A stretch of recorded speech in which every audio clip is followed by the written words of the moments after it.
on, guys? I'm back with the iPad Pro 11-inch unboxing. I was doing absolutely fantastic today. I woke up early to order an in-store pickup, and so I love it, and I got it.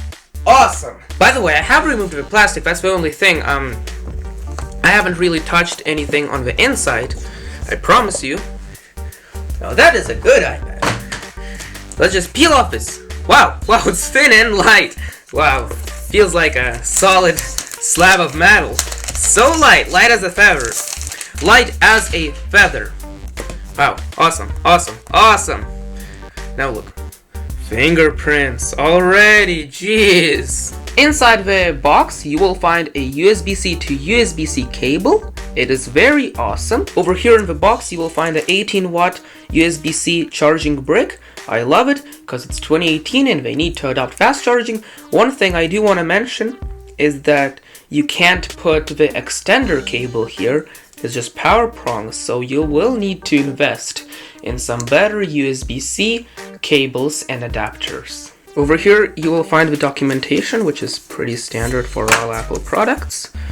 iPad Pro. Just some quick basic info I don't really need. I don't really like the back of the iPad, because for one, you get the smart connector on the back, which kinda ruins the cleanliness of the iPad. You also get some FCC labels, which I really don't like. On top of that, for some reason, you get cell bands. Cell bands on a Wi-Fi only model. Come on! Camera is advertised to be exactly the same as on the iPhone XR, meaning the wide-angle lens should be exactly the same on the XS, XS Max, and the iPhone XR. No telephoto lens, unfortunately. And of course you get a flash. From what I can tell, it's actually very comfortable to hold. Actually feels way lighter than the 10.5-inch iPad Pro, although that is not what is advertised. I'm going to walk you through the setup process. So you press and hold the power button at the top. Let's just wait for the Apple logo. Bam, there it is. Now it starts up vertically. For some reason, even though you're supposed to be able to hold an iPad with basically any orientation, so I guess that's kind of a bummer that they started up, but it should be fine once you get it starting up. And over here we just swipe up, like on the iPhone X, we select English, we select United States, we set up manually, of course. Choose a Wi-Fi network, enter my super secret password. Okay, connected to Wi-Fi. It may take a few minutes to activate your iPad.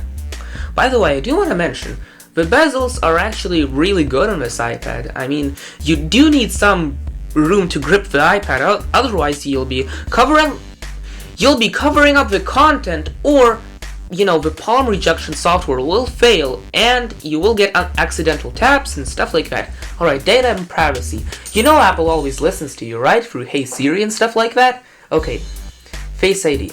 Now it does need to rotate to portrait because I do not have the camera set up in that way. I'm going to do this off camera. Here's what it looks like. Now as you can see, Face ID is now set up. Now unlike on the iPhone X and the XS, the Face ID here can work in any orientation, so you can rotate the iPad and do stuff like that. I think it's a software thing, by the way. Come on, Tim Cook, just update the iPhone, like seriously. Apps and data? Let's think about this for a minute. I'll set it up as a new iPad. Apple ID, I'm gonna do this off camera. To go home, you swipe up from the bottom. Quick access, just a short swipe or a really slow swipe. Switch between recent apps, well of course, you can do that and hold, or you can do sort of a inverse L shape. Quickly access controls, do that. Welcome to iPad. Bam! That's an awesome display. I love it. Liquid Retina, which just means curved corners. Doesn't mean it's, very fancy. It's just basically same old LCD technology, just with curved corners. Another thing, I will try to edit this video on the iPad. This is your Brain Cells here, and I'll see you in the next one.